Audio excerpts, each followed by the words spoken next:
Keith Selby. Keith is a research chemist with a love of poetry. He worked as a science and research manager for a major oil company for over 30 years and came late to Eugene's work through Alan Roberts' talks. Keith. Good morning, everybody. Will you all hear me okay? Yes. Right, good. Bit of a step change in presentation now. I'm going to be talking about science, and as I'm a scientist, it's going to be science. Okay. What I'd like to do is to talk about two of the biggest scientific ideas of the 20th century. And these are, of course, Einstein's theory of relativity and quantum theory. And these two big ideas now shape our view of the universe. They are difficult ideas and counterintuitive, and they're often called downright weird. So I think it's useful to spend some time to look at these ideas and to see what these ideas are actually telling us and what they're not telling us. And what I hope to do is to describe how the thought process has actually evolved over the last 90 or so years, and just give you an idea of where they might go in the future even. And I hope in the discussion afterwards to actually hear your views. I'm not a Eugene scholar, I'm afraid. I came to it very late, and so my knowledge is, I have to confess, very limited. But I very much appreciate your views at the end of what you think of this. So let's start first of all with the easy one, and that is Einstein's theory of relativity. A nice easy one to start with. Now, there's actually two of them. There's the theory of special relativity, that came in 1905, and the theory of general relativity, which he worked on for the next 10 years. The theory of special relativity is the one about clocks going affecting time. So the effect is that the faster you go, clocks get slower, and that's the punchline. And basically, as a result of that, we have to say that time is not absolute; it's relative. It's not absolute. And then he developed this theory of general relativity, and what he was trying to do was to, he was talking about gravity, and he found that gravity is actually a property of space and time, and it's related to mass. So this is the space-time continuum, if you like, and when you have a large mass, this is meant to be the sun, it distorts space-time. So gravity.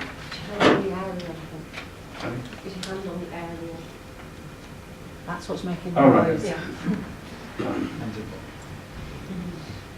So that's the.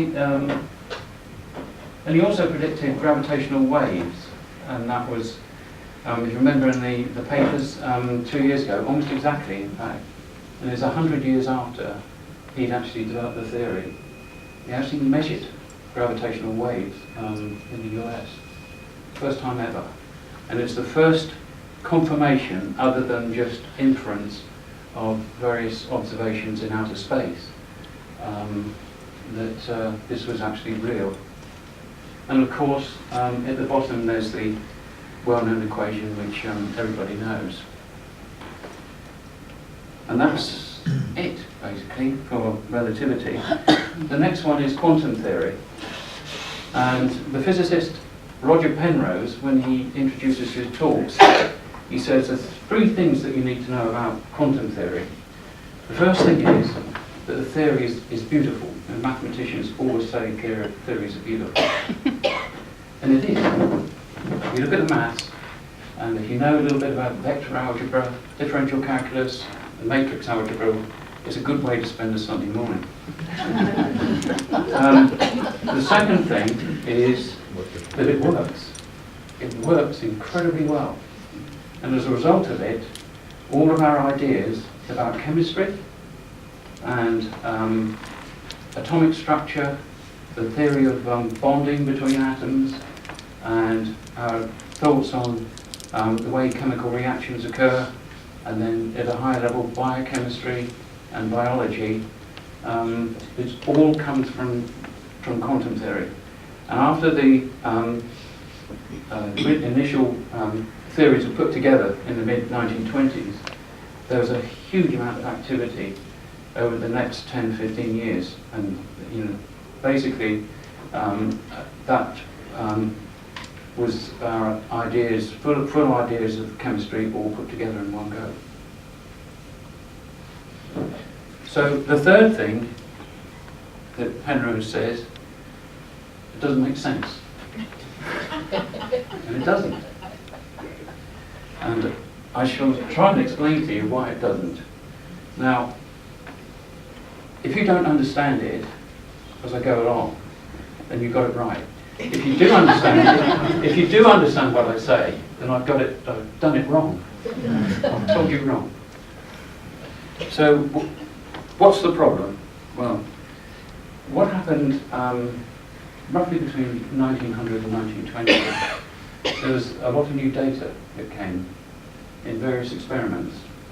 And what it seemed to show was that energy was not continuous. It seemed to be in the form of packets of energy.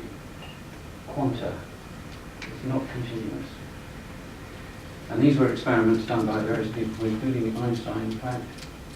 And also there was another feature in that there seemed to be this dual wave-like character and particular particle character of light and electrons. People since the time of Newton had thought that light was in the form of waves, and then there was experiments done that showed that it wasn't all of the time, that it seemed to occur as particles or photons.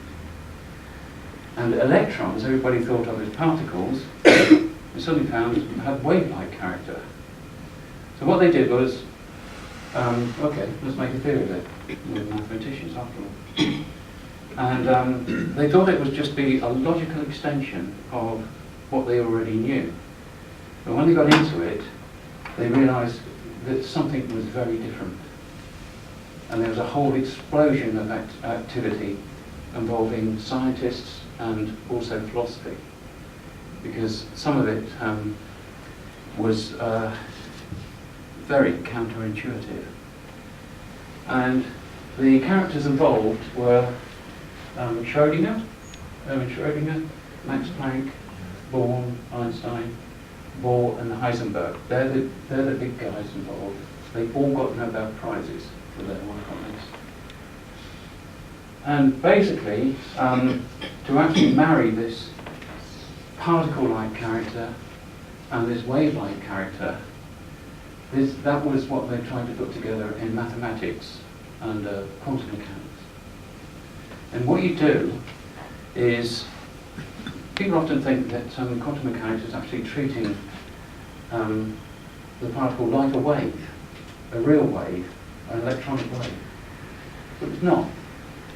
What it does, it treats a system of particle or a single particle or particles in terms of what's called a wave function. And that is a term that I will be using a lot. And what do I mean by that? It's actually a wave of probability. It's not a real wave. Yep, I lost you already. Okay? And this wave function describes the probability that the particle is at any position in space, anywhere. And what Schrödinger did was develop an equation, I won't show it to you, that provides solutions for various dynamic variables related to a particle, and that is its position, its momentum, its energy, in terms of these probabilities. And what I thought I'd do is, that's why I've got the flip chart here, is actually show you what the wave function looks like, rather than wave my hands around doing it. So let's think about a hydrogen atom. Do you remember from school? It's just the nucleus is a proton. You've also got an electron as well. It's just a proton and electron. And I want to give you the simplest case of what's going on. Otherwise I'll be here all day. What the wave function looks like. If you think about the distance from the nucleus outwards from, say, direction x, then what the wave function looks like is normally called psi. The simplest version looks like this, and that's just the probability as defined by that wave function. And what you get as a result of that is a probability distribution. That's distance from the nucleus. And what does that probability distribution look like? It's actually spherical. Okay?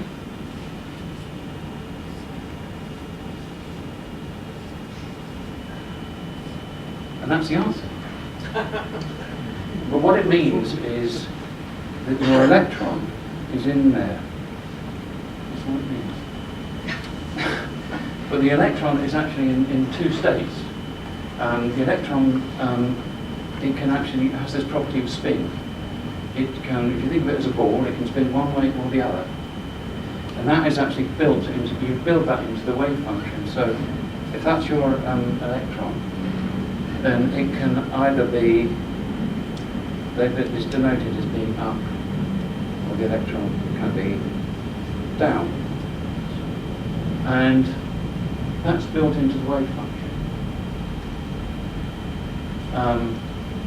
Now the problem that you have is, how do I get from that to something that I measure? And this, what happens is that the you lose the wave function when you measure it. So you may measure it in the up state, or you may measure it in the bottom state. Okay? And it's at random. You measure the electron, it can be this way or that way. And so what happens in between? You've got basically a mathematical description here, and here you've got reality, what we know as reality. So what's happened here? And the answer is, it's the most unresolved problem in physics today. They don't know. And I'll go on to my next slide. There's a lot of different ideas about this. Oh, and there's another thing as well. That what drops out of the Schrödinger equation is the Heisenberg uncertainty principle. And there's a play about this in London at the moment, that is about relationships. And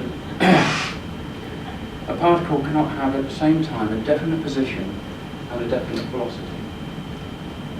Okay, so you can't have one at the same time as the other. And basically what this means, when you take into account what I've just said there, and what I've got here, is that the outcomes of physical processes cannot be predicted with certainty because they are not determined with certainty. And Stephen Hawking puts it a slightly different way, but a little bit further. Given the state of a system at some time, the laws of nature determine the probabilities of various futures and pasts, rather than determining the future and past with certainty. So there's a big element of uncertainty and probability in all of this. Now there are several interpretations of this, because it does raise a lot of questions about who or what is the observer in the experiment. And it raises the question about what is the nature of the observation itself. I just don't have time to go into that today. So just go with the flow of this. there's two major ways of looking at this. There's also many other theories. There's at least 14 others. There's what's called the instrumentalist theory. There's a few isms creeping in here. And this is the one that rejects quantum mechanics as a description of reality. Wave function provides the predictions of the probabilities of various outcomes shown when measurements are made by humans or others, others being what's referred to as objective probabilities. So in other words, a frog could be looking at it or a lump of rock. And Niels Bohr, one of the guys working on it, said, there is no quantum world, there is only abstract quantum physical description. And this, one of the problems with this is, well, it seems to give up on finding out what's going on. And there's the school of shut up and calculate. No, don't worry about it, just learn it, because it works so well. But it does seem to this is a long sentence, contradicts the view of a world governed by physical laws that control human behaviour. In other words, it seems to contradict the evolution process, in that somehow there's an involvement of humans in observation of that, what's called the wave function collapse, and getting a measurement. And then there's the school of realists who actually say, okay, let's treat this thing as being real. That there is this probability that when you make a measurement, you end up with these two things. And it's a 50-50 split here. And what they say is that this wave function actually interacts with the observer. And it can do it in two ways. And the consequence is that you end up with two worlds. And this is it was actually in a thesis, PhD thesis from Hugh Everett III, I guess is where he comes from, and in 1957 it's called The Many Worlds, that we know it better as the multiverse. So every time an event happens, any event, there's a split. So here, there's a split where the observer sees it plus, sees it going up, and there's a split where the observer sees it going down. So the universe is basically splitting every time an event happens.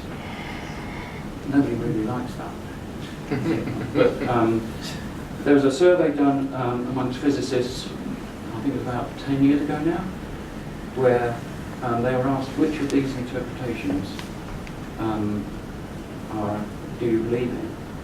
And it turned out that something like 40% actually used the instrumentalist approach, the so-called Copenhagen interpretation, and about 20% believe in this multiverse idea. But I would say that most of the major physicists at the moment, the big names, actually prefer the multiverse idea. But then, I'll come on to it, they're starting to move away. And there's these other theories as well.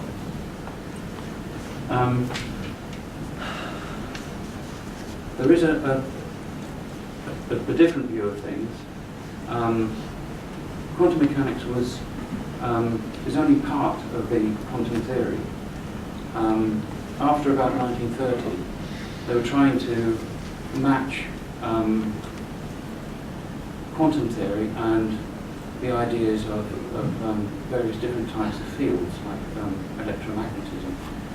And the one that was worked out first was quantum theory and around electromagnetism. So we're talking about electrons moving in electromagnetic fields. And it was largely worked out by Richard Feynman. I've missed a slide. If you, in the mid 1920s, if you were a physicist or any other scientist, you would have been fed a diet of Newtonian mechanics. And what this basically tells you is three things, three statements. There is no limit to the accuracy with which one or more dynamic variables or the classical system can be measured, except by the limit imposed by the precision of the measuring instrument. The second one is there is no restriction on the number of dynamic variables that can be measured simultaneously. And the third one is, since the expressions for velocity are continuously varying function of time, then it means that energy is varying continuously. And basically what quantum mechanics says is they're all wrong. They're all wrong. And the scientific community were just totally shocked by it. But also the scientists were shocked as well. And there's a series of statements here. Einstein said, quantum mechanics is very worthy of regard, but an inner voice tells me this is not the right track. God doesn't play dice with the universe. There was a famous reply from Niels Bohr when he said, don't tell God what to do. And then Schrödinger himself said, if all this damn quantum jumping, the collapse, were really here to stay, then I should be sorry I ever got involved in quantum physics. He was actually very disappointed in his own theory. Paul Dirac, he said quantum mechanics is a provisional theory, and the great Richard Feynman said, I think I can, in the 60s, said, I think I can safely say that nobody understands quantum mechanics. So that gives you a flavour of what the scientists were thinking. And basically these three, their message is, there must be something else. This can't be, the final thing. And they thought that they call it hidden variables. There's something else behind what this quantum theory is telling us. Let's move on to the next bit, where you marry up quantum mechanics and field theory. And the way that this works is weird too. So if you start off with, and this came from Richard Feynman, and he used to tell his students, this is the craziest idea I've ever had. So if you think of a particle at point A, how do you get it to point B in time t?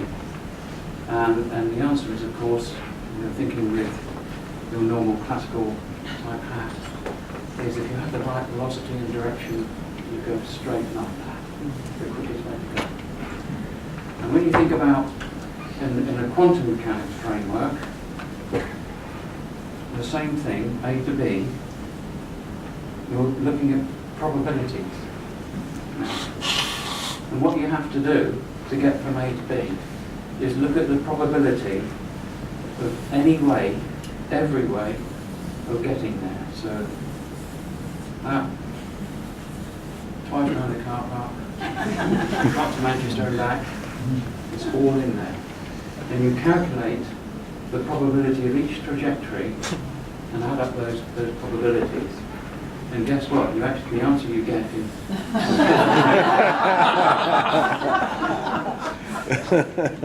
But it's literally a horrendous calculation. You have to do it in little steps like this, and across all space. And it does lead to a problem called the infinity problem that I won't bring out, but I managed to cancel them out. But that is the sort of thinking that you have to get into when talking about quantum theory. But it's incredibly successful. There's what you can do is calculate the thing called the magnetic moment of an electron, and it's accurate to 1 part in 10 million. It's the best prediction ever in science. So, move on to the next bit.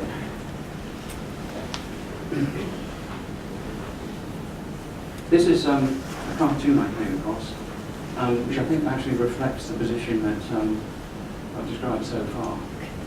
And you can see that this is the classical side of a border, and the other side is the quantum world, and it's a bit fuzzy and wavy. There's also Schrödinger's cat, always dead in one. Electrons. That's great. His version of the electron story is with the two cats. So there's this border between the quantum realm, which is ruled by Schrödinger's equation, And the classical realm, which is ruled by Newton's laws, is one of the unresolved problems of physics, and that appeared in Physics Today a few years ago.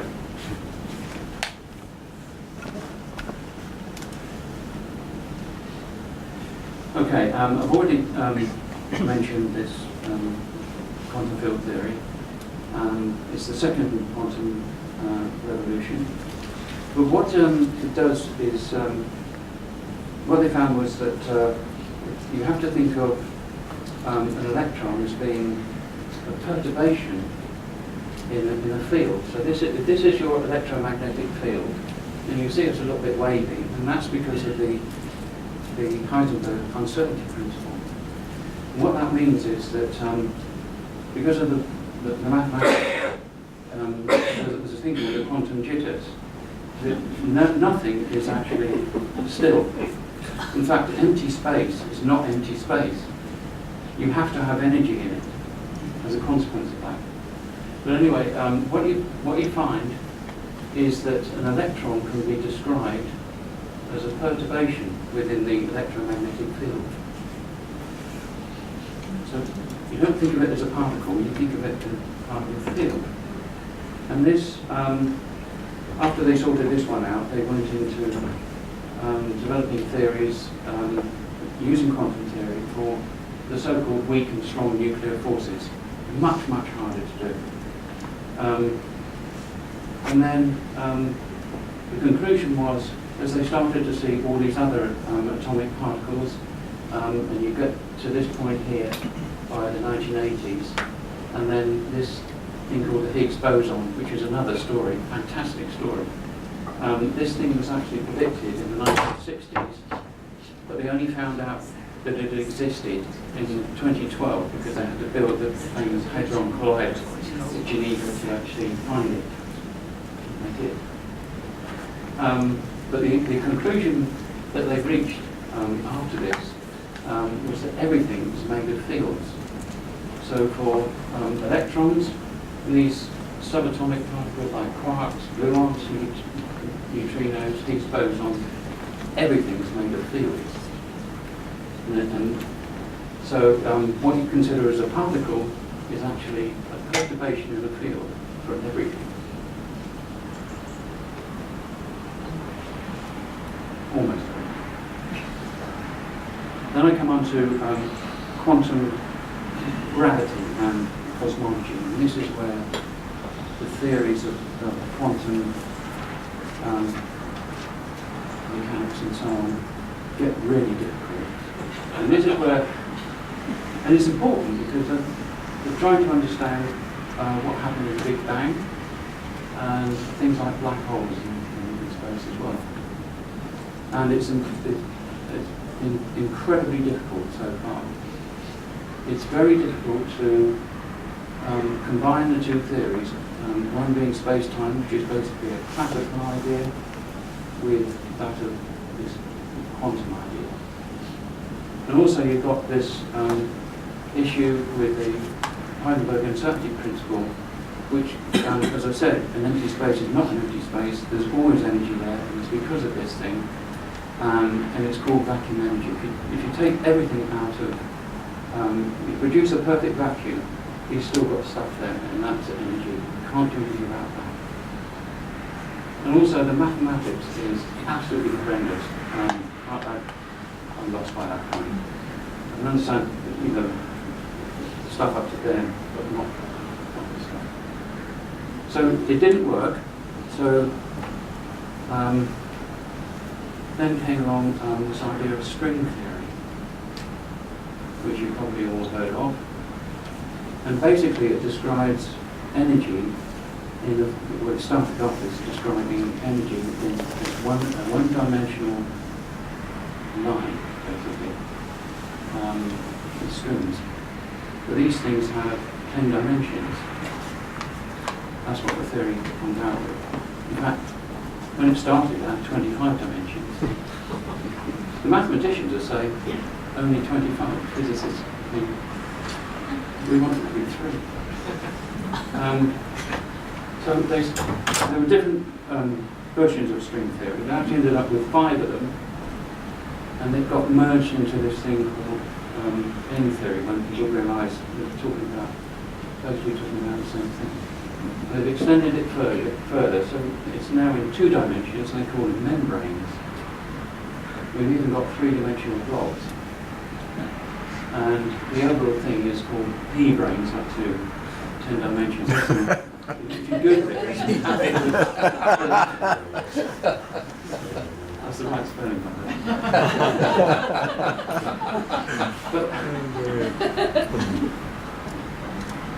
But how do you get from 3 dimensions to 10? If you Google it, you'll see some very unusual shapes. The idea is that as you go up higher in dimensions, these higher dimensions actually curl up, so you never see them. They're there, but you never see them. But there are problems with it. One of the problems is that if you do mathematics, you end up with a multiverse, and you end up with over 10 to the 500 universes. I mean, you can think of it as infinity. And what Roger Penrose says is, you can't do that. There's just too many degrees of freedom, if you like, which effectively means you can do anything you like with it. But nevertheless, it has had some partial success, but it's very limited. And Stephen Hawking himself says, as a result of all this, there may not be a theory of everything. But it does raise big questions about methodology in science. In that, is string theory, the multiverse, and cosmology, so you're thinking about what happened to the Big Bang, the first few fractions of time, sub-seconds of what happened in the universe. Is it really science? Because if you take what Karl Popper said, the major philosophy of science, and Eugene actually mentions Popper in his books, a theory is only a theory if it's falsifiable. In other words, there must be an experiment that you can do to actually prove that it's false. Otherwise, it's just myth. And there's a big battle going on at the moment. Apparently a mathematician in the journal Nature a year or so ago said, you don't need to prove a theory, it only has to be elegant. And there's absolute battle. But there is this conflict of, Popper was actually quite strict in that definition. And it takes out what the mathematician would say, you're not being creative. So that there's this balance. And what people like Hawking would say is you need to think about theories in terms of model-dependent realism. And that's basically, you come up with a model, see if it works, and if it doesn't work, you go for another model. But then the ultimate thing there is, how do you know that your model actually works in the end? Is it just going to be a long string of the latest fashionable model? And that is, it does raise lots of questions about what we can do with this. And to the extent that just this year, a number of major physicists, Penrose has been banging on about this for a long time, but Stephen Weinberg at the University of Texas, are saying, we need to change all this. Time's relative. We need to change this at the most fundamental level, not just in interpretation. And there are some ideas coming through in terms of objective reduction, so getting away from this idea that an observer has to be involved. But then there is a question mark about that. Can you really get rid of that? But there are ideas, and Penrose has one that gravity itself, through to tiny differences in the gravitational field, could actually trigger that wave function collapse without somebody looking at it. But you're still left with the problem of when you make an observation, that wave function takes in the observer as well. So So it's like kicking the can just down the road. But there's also, Weinberg himself is actually looking at different versions of mathematics to actually, he says that quantum mechanics is only part of a much wider field of mathematics. And what he's saying is, but whatever happens, any modifications will still need to include the features of wave functions and probability. That's still there. That's not going to go away. You've still got to account for all the results and all the rest of it. And I think that in winding up, it's worth going back to what the original scientists said, because I think that their comments actually sum up, I think, the essence of what this quantum thing is all about. So if you take Hephzibah Yohannan, what we observe is not nature herself, but nature exposed to our method of questioning. So there's a different view of looking at how we should look at the world. Niels Bohr, something similar. It is wrong to think that the task of physics is to find out how nature is. Physics concerns what we can say about nature. So it is similar, but it's a bit more. And Bohr himself, he's good at quotes actually. So it says about reality. The word reality is a word which we must learn to use correctly. And I think that reflects a lot of the discussion which we've had over the last day or so. And then in terms of how physicists work, how wonderful that we have met a paradox. And it is a paradox, a big paradox.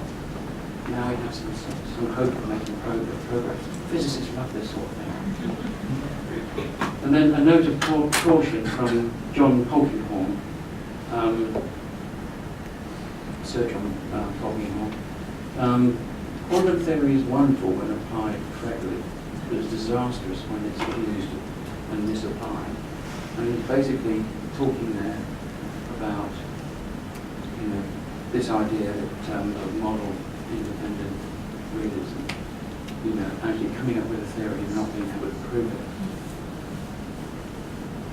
And finally, a question to yourselves: what's the impact of all this on our thinking? How does it affect our ideas of society, philosophy, and theology, and the work that Eugene is doing as well? And I like this class. Can you say what the writing is at the bottom? Yes, well, it's two cowboys looking at a train going past, and it says, "I love hearing that lonesome wail of the train whistle, as the magnitude of the frequency of the whole of the wave changes due to the Doppler effect." Thank you.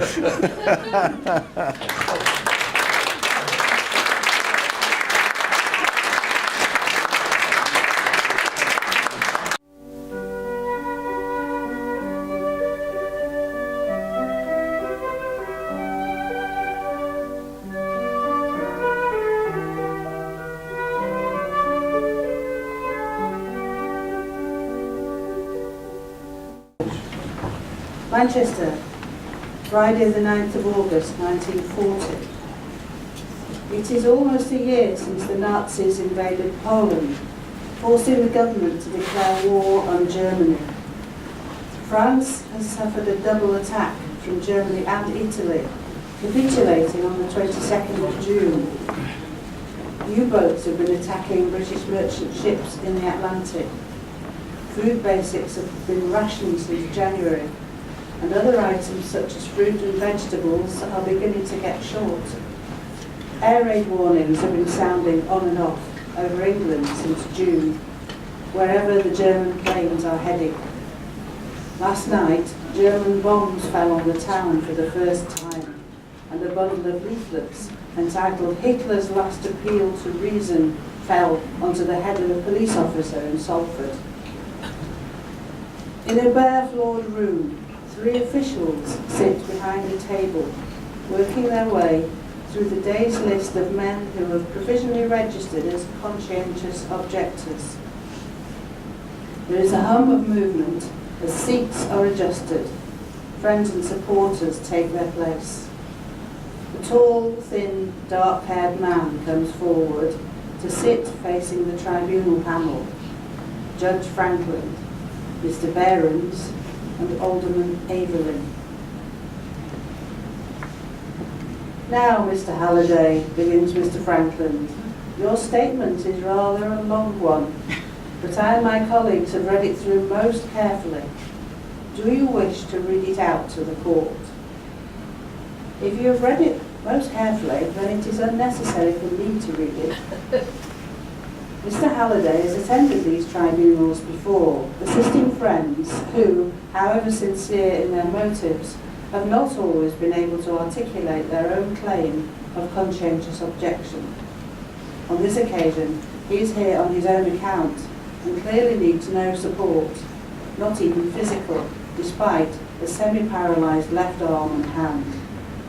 He has been exercising intensively in preparation so that he can walk into the tribunal without his characteristic limp, however painful it is to conceal. Then we shall proceed without delay.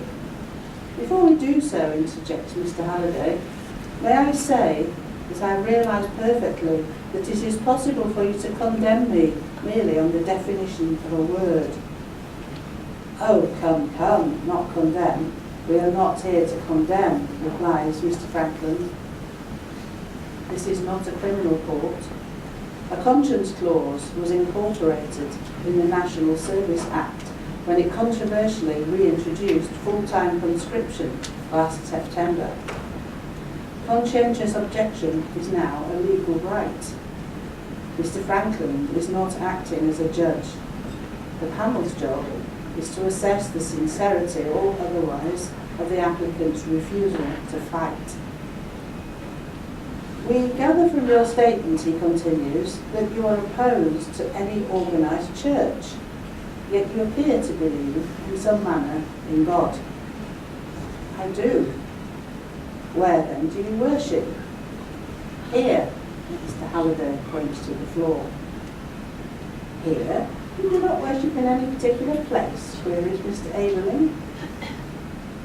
No, just wherever I happen to be. The panel look up from their note-taking. I see, says Mr. Franklin, expecting the usual religious reasonings. I think I appreciate your point of view. Have you any objection to rendering service under any of the headings on this list? He continues, passing a printed sheet. Mr. Halliday glances at the paper. Are there any destructive occupations here? No. If you will read the list, you will find none.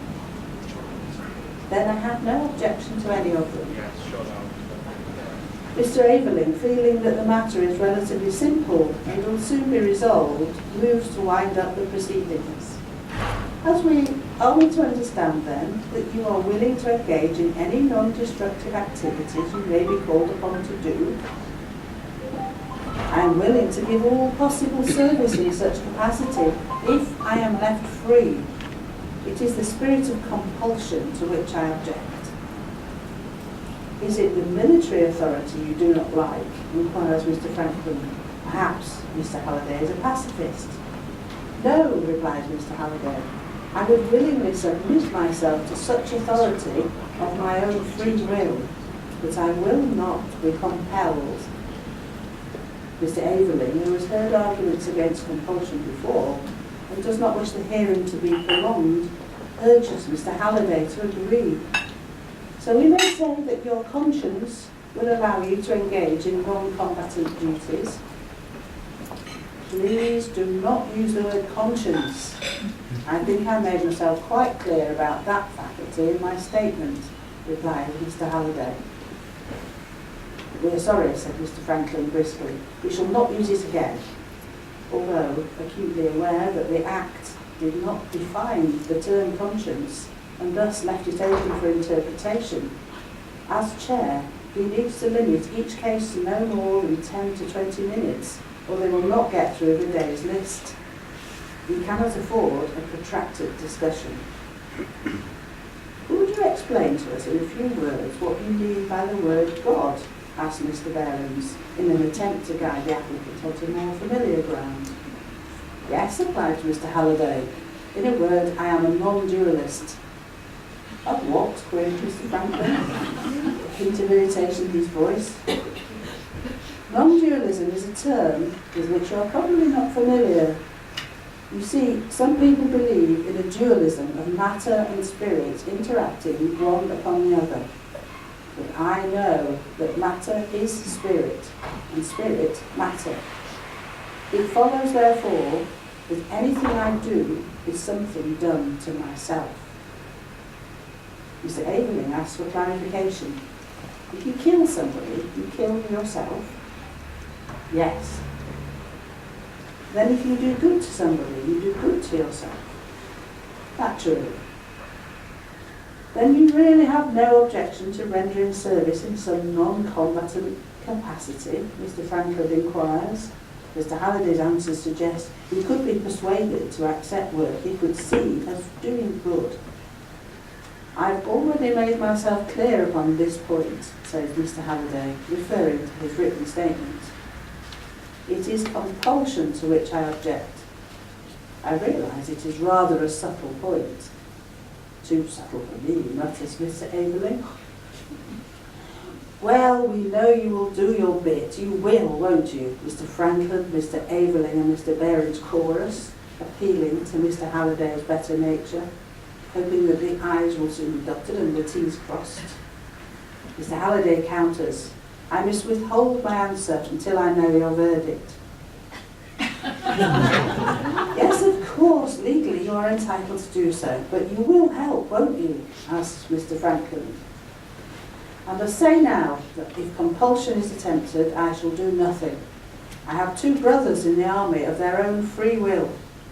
Stout fellows, interrupts Mr. Franklin.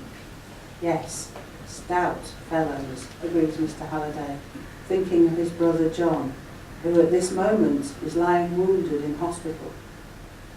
Well, we think we understand you, and we therefore remove your name from the roll of conscientious objectors, and you will in due course be called upon to serve in some non-competent capacity, Mr. Franklin sums up.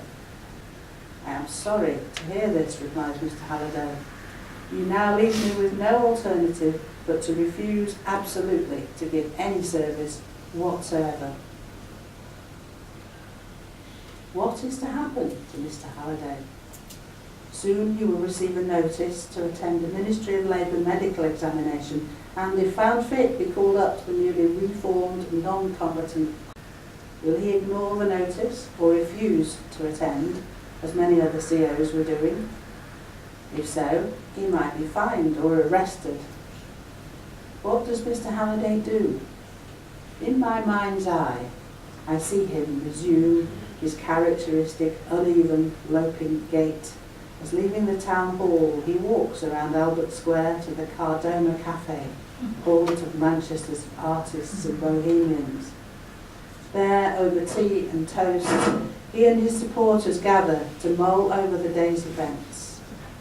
He jots down a draft account of the Tribunal, consulting his journalist colleagues who have taken shorthand notes during the proceedings. Although Judge Franklin has turned down Mr. Halliday's application, he is determined to be registered as a CO, conscientious objector. He is not alone in this. A man paralysed by Hodgkin's disease using a wheelchair insisted on presenting his case to a tribunal in April and was given unconditional exemption. Another, who could have got exemption from the armed forces on medical grounds, but is a convinced pacifist, felt he must go to the tribunal. On being questioned by the panel, he was struck dumb and was spoken for by a pacifist social worker. His sincerity was accepted, and he was given unconditional exemption from war work. It is not always necessary to be articulate. What the panels do not like is rote answers, inconsistency, and evasion. Mr. Halliday makes his way to the tram stop and returns home to Old Trafford. He takes from his pocket a banana which a friend's mother had given him earlier. It is slightly squashed now, but will give him some energy. He eats it as he sits down to type up a record of the day's proceedings. Despite the intensity of the exchange, it only takes up 1.5 pages. He moves to an armchair, takes a deep breath, then sits motionless as darkness falls. The strains of the BBC Variety Orchestra drift in from a radio in another room. After a while, he retires to bed. Sleep will help clarify matters in his mind. The following morning, he writes a letter to the judge. He is not going to sit and wait for the summons to an army medical. 10th day of August 1940. To one who sits in judgment. No doubt the peculiarly adjustable consciences of some conscientious objectors severely try your patience. Therefore, your verbal cruelty to them I willingly forgive. But you and your colleagues are guilty of an unfortunate decision. Your sincere desire to aid your stricken country has caused you deliberately to disregard the spirit in which I presented my case. One of your colleagues stated, and with your silence you acquiesced, that my mental attitude was too subtle for him. I know this statement to be untrue. Rather was it that perceiving my position to be logically unassailable, you preferred to exercise your temporal authority.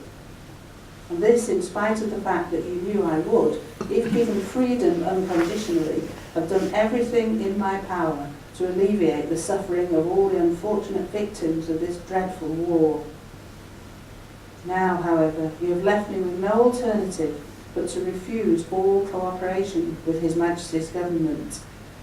And this, even to the end, no matter what coercive measures may be taken. I am not afraid of death, for it is a fiction, nor of life, for it is a mirage in the desert of time.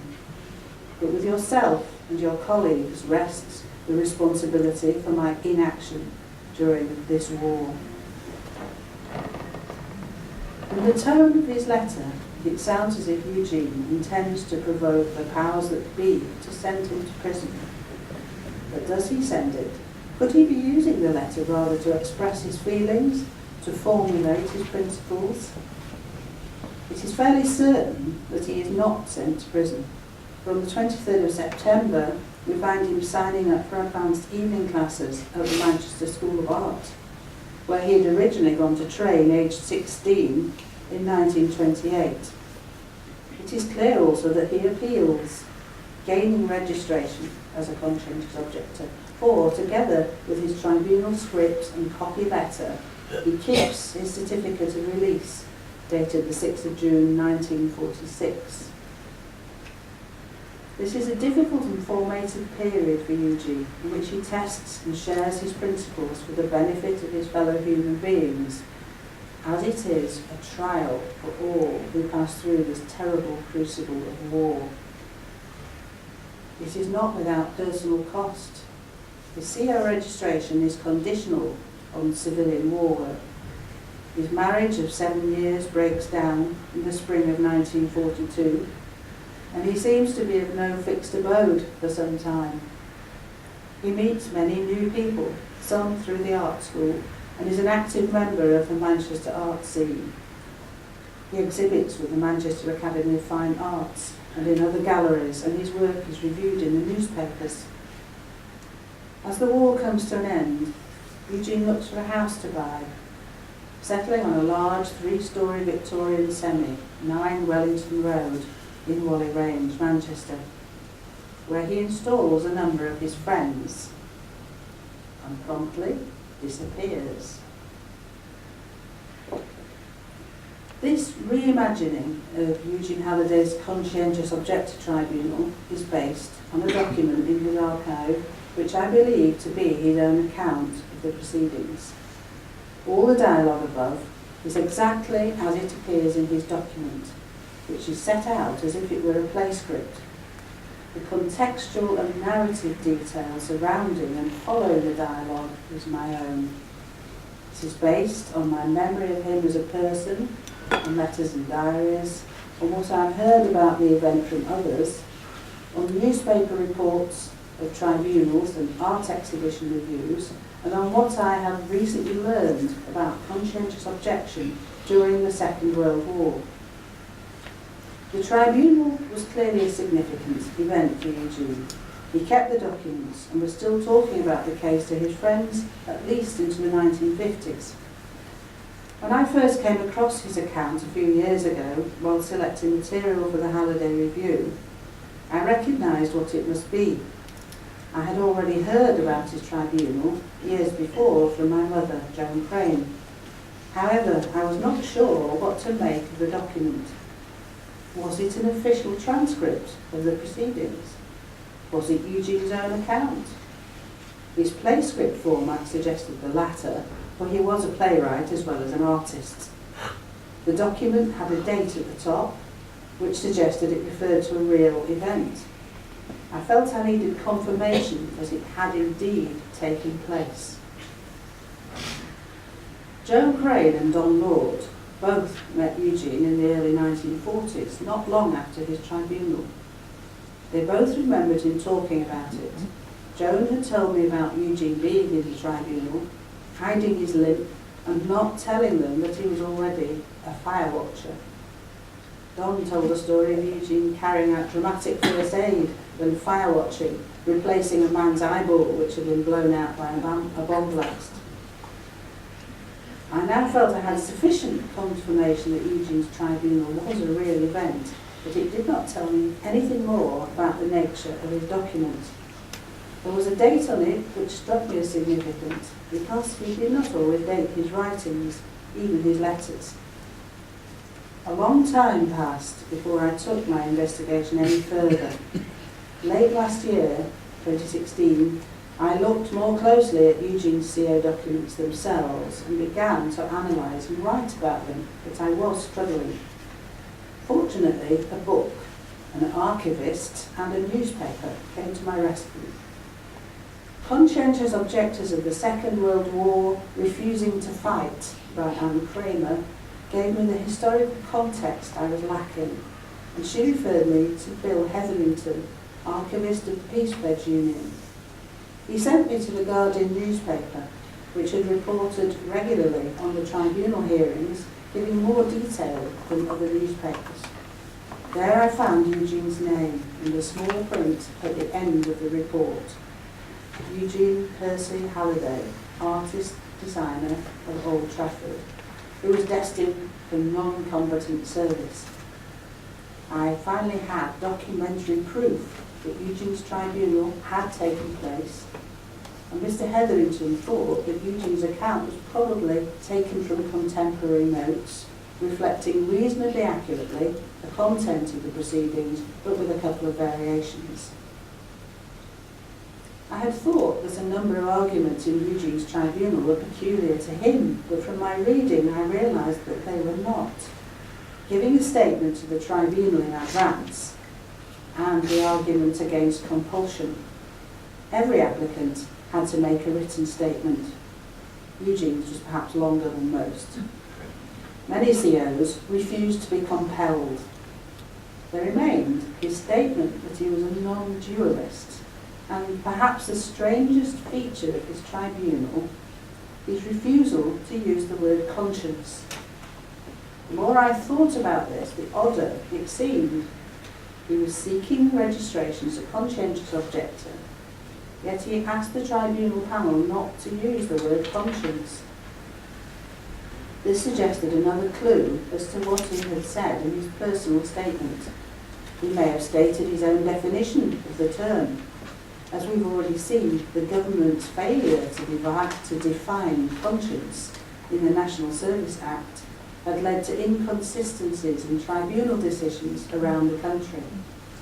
Eugene may well have noted these inconsistencies when helping fellow COs in their tribunals. But what did he mean by conscience? The absence of his statement led me to look at his later body of work to throw light on his Tribunal. This approach came from a conversation with Carol Kay, who had been listening to Eugene's lectures in chronological order to see if his ideas developed over time. Her impression when I spoke to her was that his ideas appeared consistent throughout, from the 1950s to the 1980s. It seemed to me that he formulated his main body of ideas very early on, continued to work with it throughout his life. Sometimes what he said and wrote appears amazingly simple and clear. At other times it is extremely dense and complex, but it is always of a piece and consistent.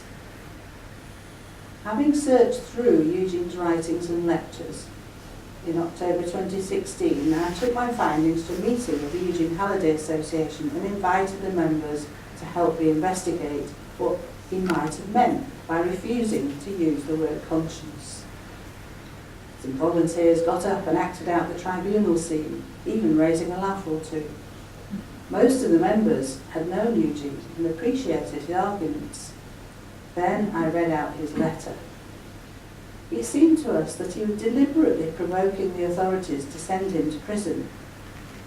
Following Eugene's own methods, I went through the etymology of words related to conscience. Some related words were unexpected, ranging from science through scruple to shit. We read out selections from Eugene's work which covered aspects of conscience as they occurred in Shakespeare and the Bible. By the end of the afternoon, I felt I was beginning to understand what he might have meant. Of particular help were extracts from a lecture he gave in 1980 titled Vocabulary.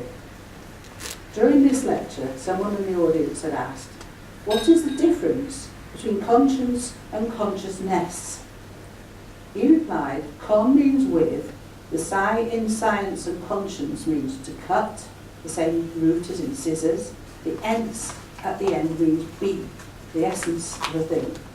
Science means to cut into pieces and find out what bits are in relation to the thing. The rationalist French say this conscience is consciousness, because by means of cutting it to pieces you become conscious of the parts as well as the whole."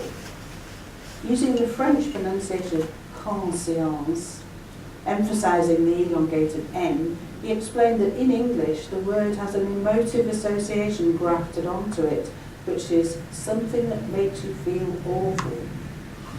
He talked about how, when we are children, we have words imposed on us without definitions, but with strong emotional charges which control our lives.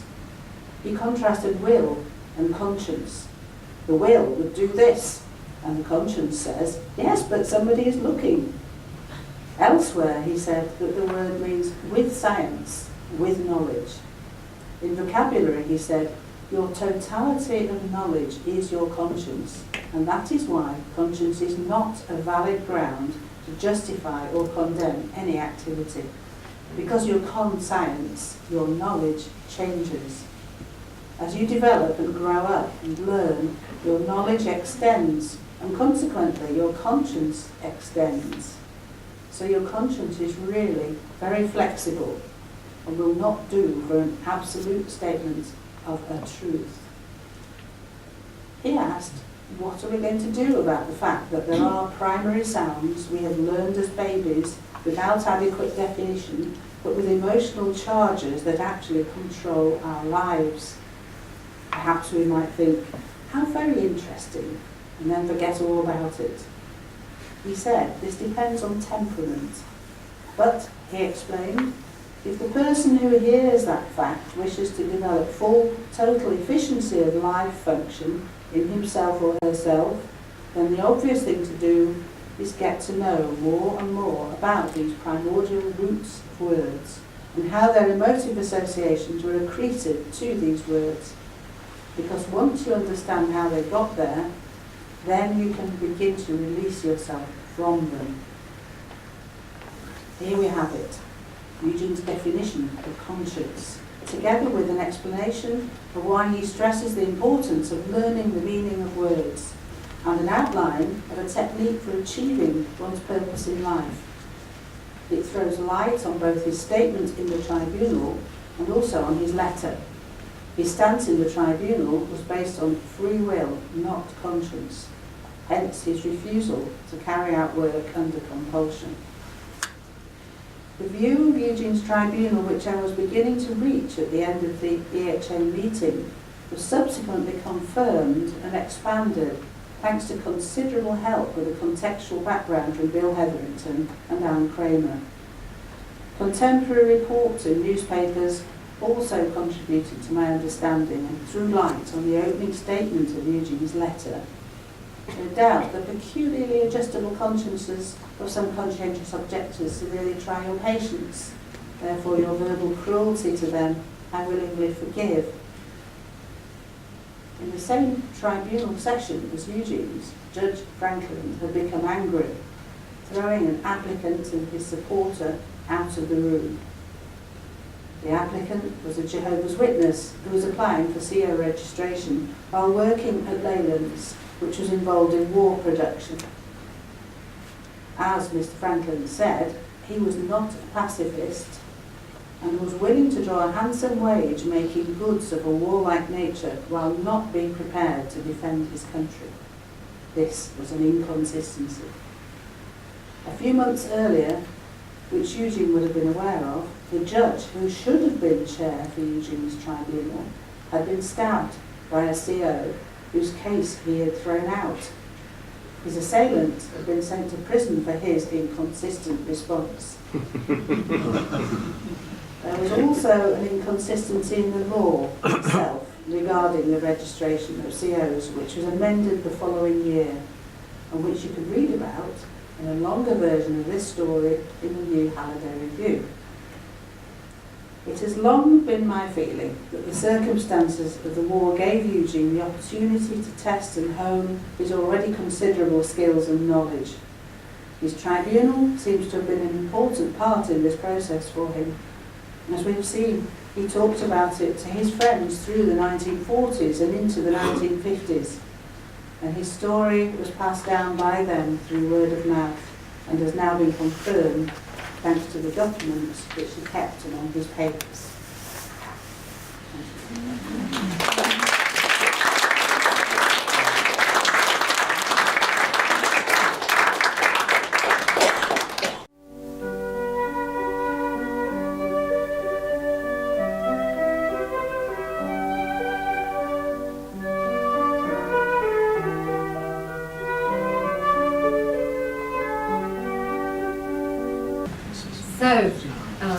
Yeah, we've got some good questions here, and perhaps we'll have more follow-on questions as the session develops. So I'll start by reading out one question, the first one that's come up.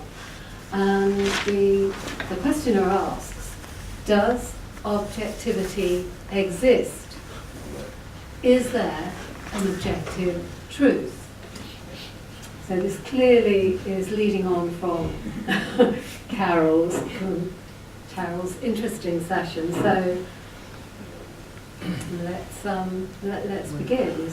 Would anyone like to start with that? Carol.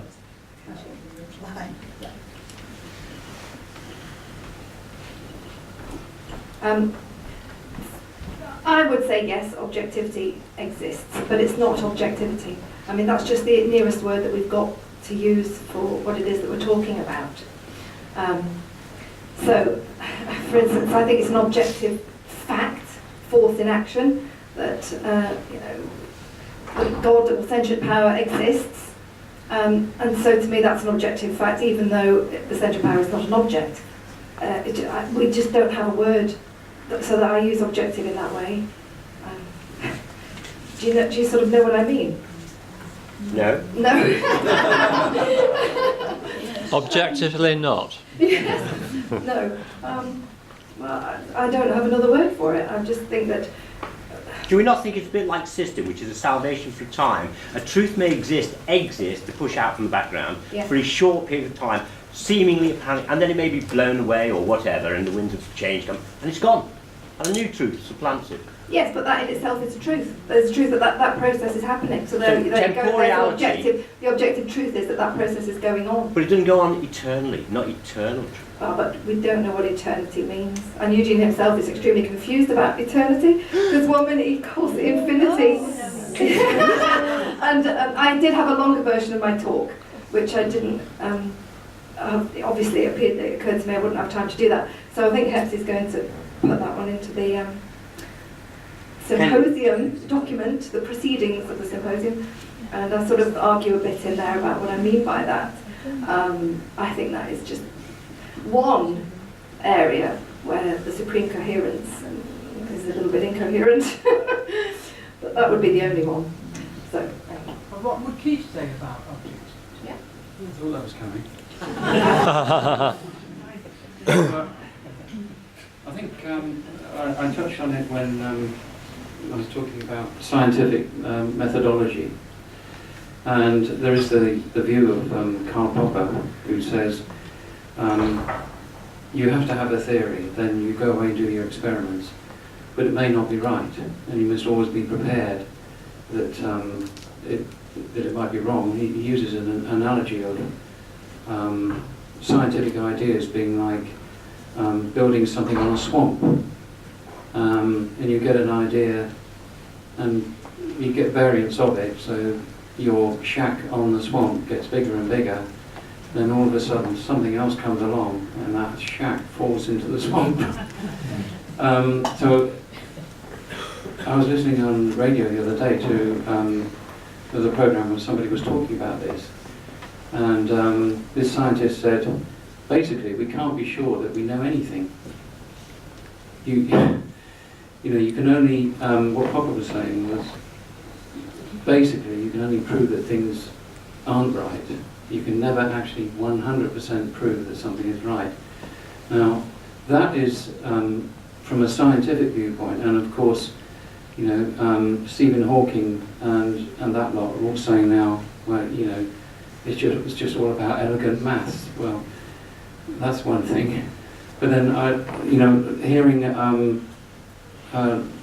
the presentation before me this morning, there are lots of times when the word truth was used, and it seems to be talking about something quite different.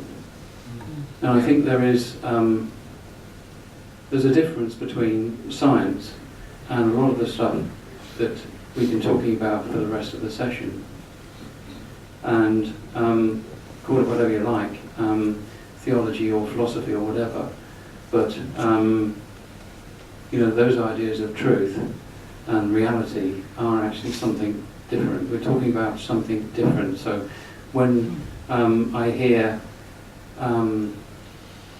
this, people talk about the field and the absolute, that is something completely different to what I think science is about.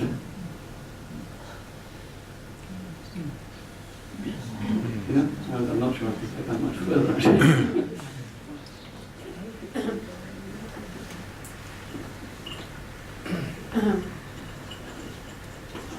Okay, so thank you for that. The next question is sort of quite different and is one for possibly Hephzibah, but it says that William Wordsworth and Eugene Halliday were both pantheists. And did Eugene have anything to say about William Wordsworth? So hand it over to you, Hephzibah. First of all, I have no idea whether he said anything about William Wordsworth. He may well have done, I don't know. I would take issue with that first part of that question, stating that Eugene and Wordsworth were pantheists. Well, Eugene was most undoubtedly not a pantheist. In fact, he particularly, I don't know if attack is the right word, but criticises, or whatever the word, the idea of pantheism for a specific reason, which I'll explain, because that will give you the distinction between pantheism and panentheism. You heard Carol say earlier on that Eugene was a panentheist. Pantheism is the idea that all that there is God. That the whole universe and God are congruent. Panentheism, which is a more modern term, I believe, and which is rather more complex than I originally realised it was, having had a conversation with Andrew, but panentheism means that all is within God. Pan is all, en means within, so God is more than all that there is in the manifest universe. There's quite a big distinction there. Does anyone else know whether Eugene said anything about Wordsworth? He said quite a bit about Shelley. That was it. And Shelley knew Wordsworth. You thought he was named after Shelley, actually. As he He was. mentioned to me. Well, we heard just in my little bit that I let out his middle name, Yeah. which was Percy, yeah, as in the Hotspur variety. Yeah. I thought it was, I didn't know till quite a long, late on in my years that he actually had a middle name and that it was Percy, and I thought that was extremely funny. Actually, it's Percy as in the Northumbrian Percys. Okay, so our next question is to Andrew. Andrew, do you intend to introduce Eugene's work to those current theological writers for their critique?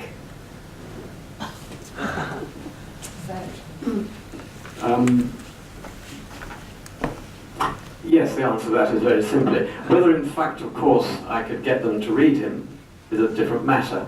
But I think in some way, I'm not sure how we do it, is that,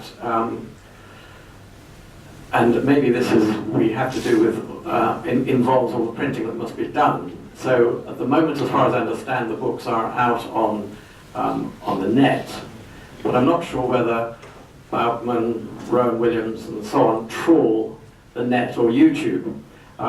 So it is a practical problem. Maybe it has to be done through the students of these men who are currently writing, and as far as I can see, all those characters that I quoted are busy in the world of modern orthodox and not so orthodox theology. So maybe it has to be through the students. I gather all his blue books were sent round by David Marlowe to the universities, and including Prince Charles.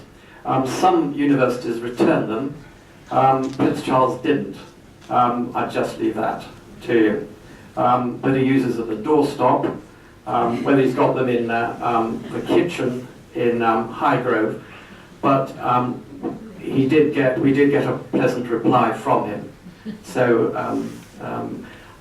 I'm not sure really. I think it's important that his work is critiqued, is out there, and I wouldn't say peers, but certainly it needs to, I think it's very important that it is seen and critiqued by the orthodox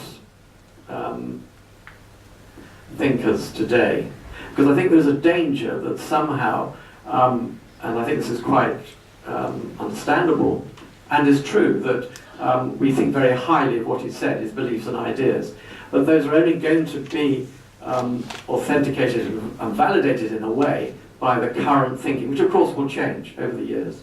So somehow, I think his ideas and work must be out there. The fact that his ideas, sorry, I'm going to stop in a minute, but that resonate, and I think this is one of the interesting things with that book that I mentioned of Raimondo Panikkar, because he wrote the book The Rhythm of Being for the Gifford Lectures in 1996, and it is a rather rambling and difficult book in some ways, but it struck me when I was reading it how close he was to the ideas and beliefs that Eugene was writing in his books. So I'd probably say to, so I think in fact the two men, if they're alive, could actually talk comfortably together and share ideas. But one of the difficulties with Eugene in a way is that he resonates in so many places, and this is why it's so difficult to pin him down.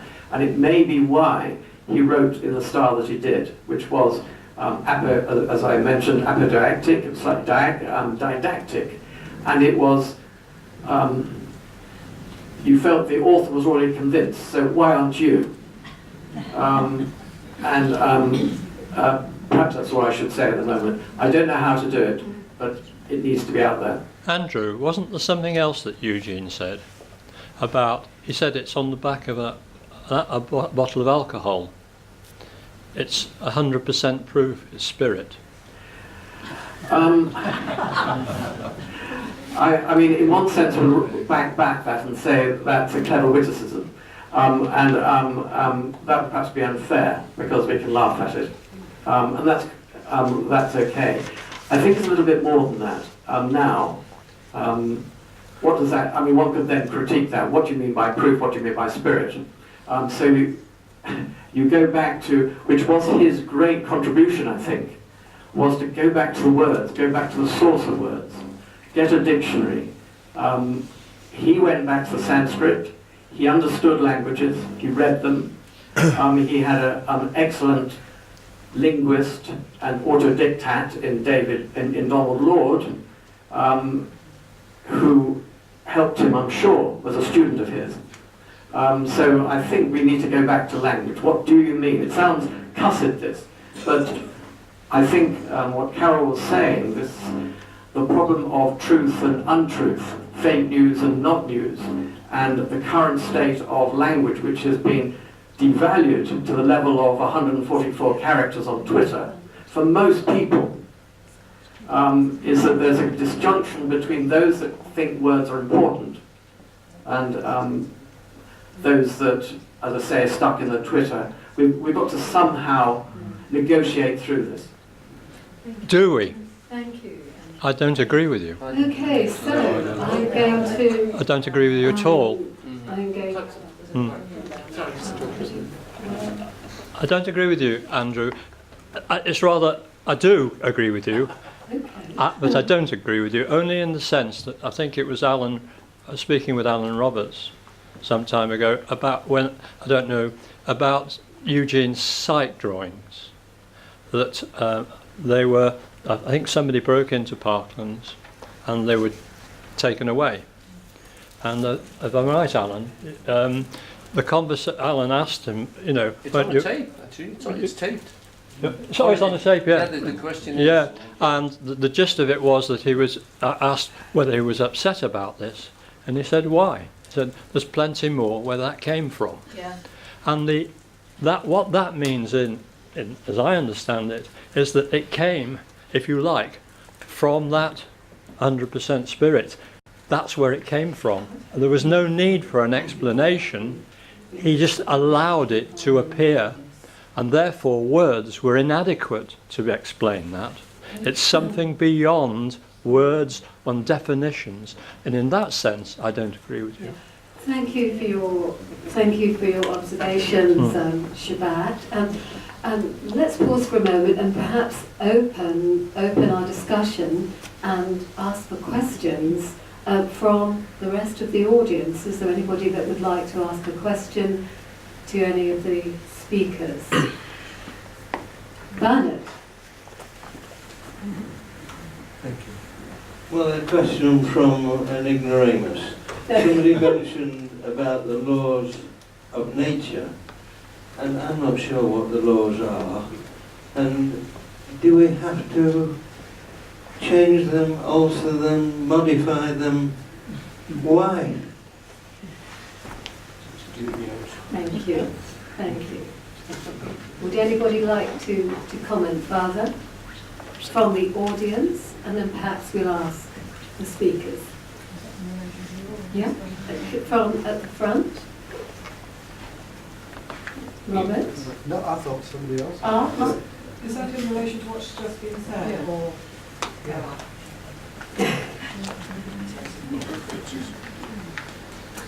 Could I? Yes, we have a hand at the back. Something which I think might help particularly if you're going to talk about truth in terms of all the speakers today, is that philosophically it's actually a relationship. And it's a relationship between what is going on in the universe, in the world, in your back room, in whatever, and what we say about what is going on. And truth is the relationship between them. So that what we can say can be untrue and true in certain cases, because it has a direct relation to what we're talking about, which is whatever's going on. So if we're talking about this carpet or whatever, and so we fit into what Keith's saying, there must be some way of verifying the relationship between what we say and what is actually going on. So verification is just some method of seeing whether it's a true relationship between what we say and what's going on, or it's an untrue relationship between what we say and what's going on. In which case, the religious aspect, I think, fits in with the scientific, because they're still trying to describe a relationship between what we're saying and what's actually going on. So there's still truths, but the different ways of verifying them, if there is a possible way of verifying some of the religious statements. Maybe just because of the truth that we feel, which I think is what Carol was talking about, is a more religious thing. And so the verification rests on the response that we have to it, as opposed to any sort of experiment we could do. But if you see truth as a relationship, you then see that everything that everybody was saying fits in to that philosophical discussion. Yeah. Thank you, Alan. There's a hand at the back, right at the very, very back. Yes.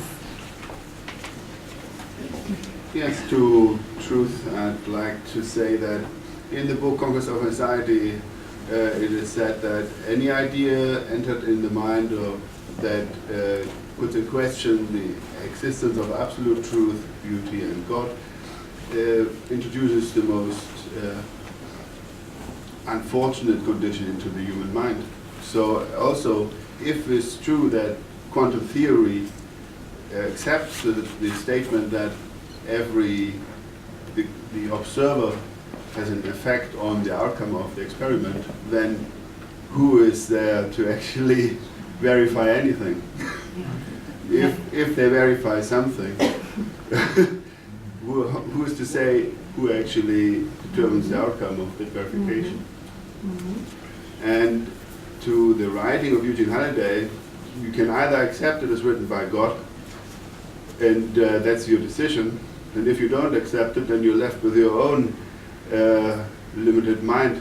And it is not to say that you don't have to prove to yourself by applying those teachings, but if you don't accept them in the first place, then you spread into your own mind the doubt of their entire truth, and then you stop yourself from actually verifying them to yourself. Thank you. Thank you. I think we have Margaret the row in front. Pass the mic to Margaret. Thank you, Margaret. Just an observation. Know the truth, and the truth shall set you free, or it will imprison you, which is a dialectic which Eugene would have said we have to do each time. Because the truth imprisons you by being the truth. Yes. Are you saying then perhaps that the truth has to be redefined in every moment? I'll say you can't define the truth. Okay. I think just moving closer to the front. Yes. Hannah. Oh, thank you. Just for Hephzibah, please could you tell us a little bit about the journey that you took in writing this piece and how you felt being back in the 1940s court?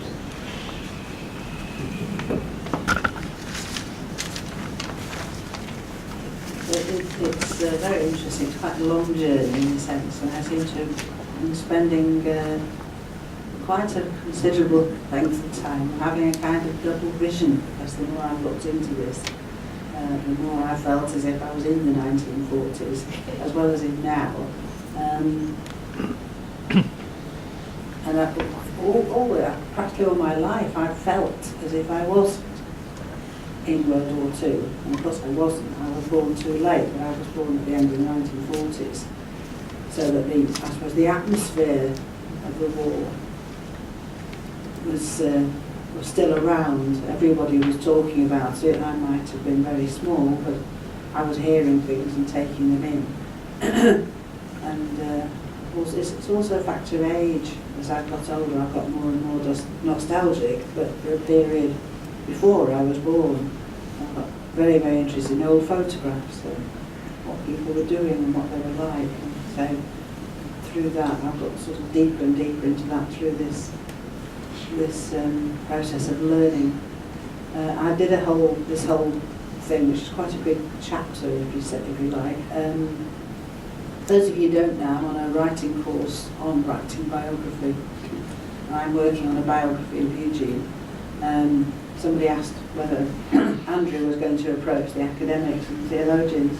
I'm trying a different tactic to try and let people know about Eugene and interest them in him.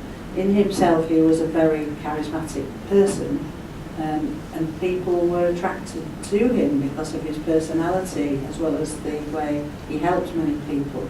And he did that himself by being himself, but he's not there now to do that.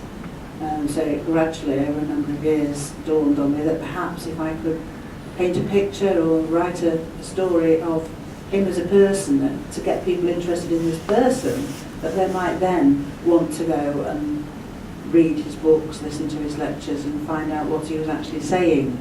So hence what I've put together here is a story of what he was like, what he was doing in his life, but also how he developed these ideas through his own living experience. And sort of when you start to dig down, it's a bit like being a detective or an archaeologist, the world and so on. A really fascinating process.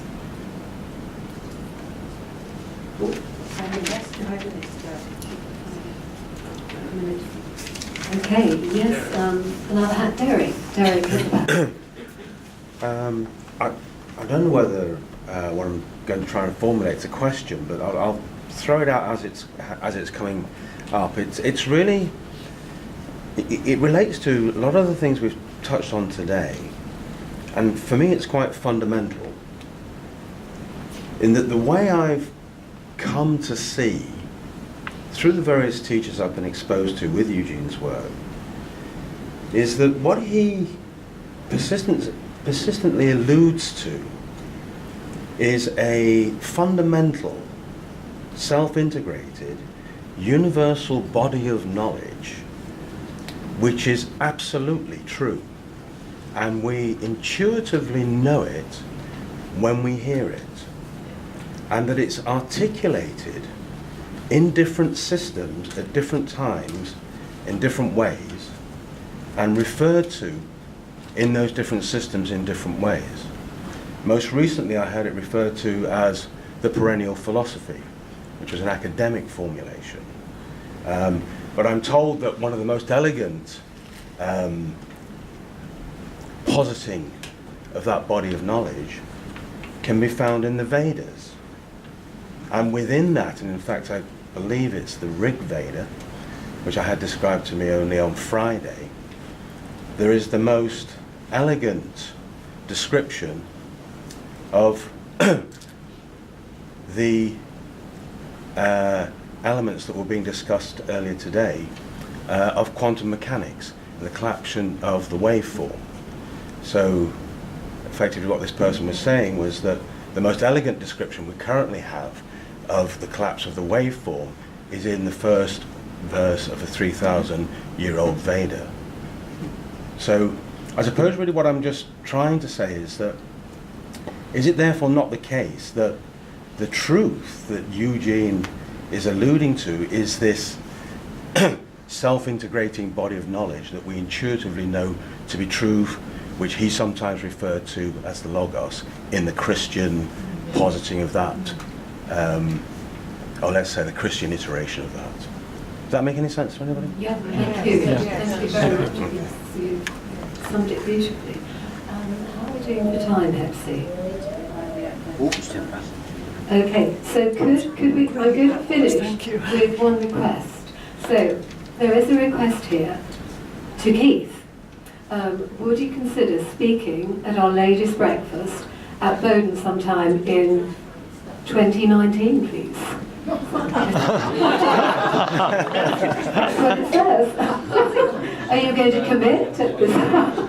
Let's consider. That's what it says, yes. Yes, perhaps they're fully booked next year. Okay. So I think that might be coming from Sue, maybe. So if you're interested, have a word. What about next week? Okay. So I think now it's time for lunch, and we'll reconvene 2:20 back here. Thank you.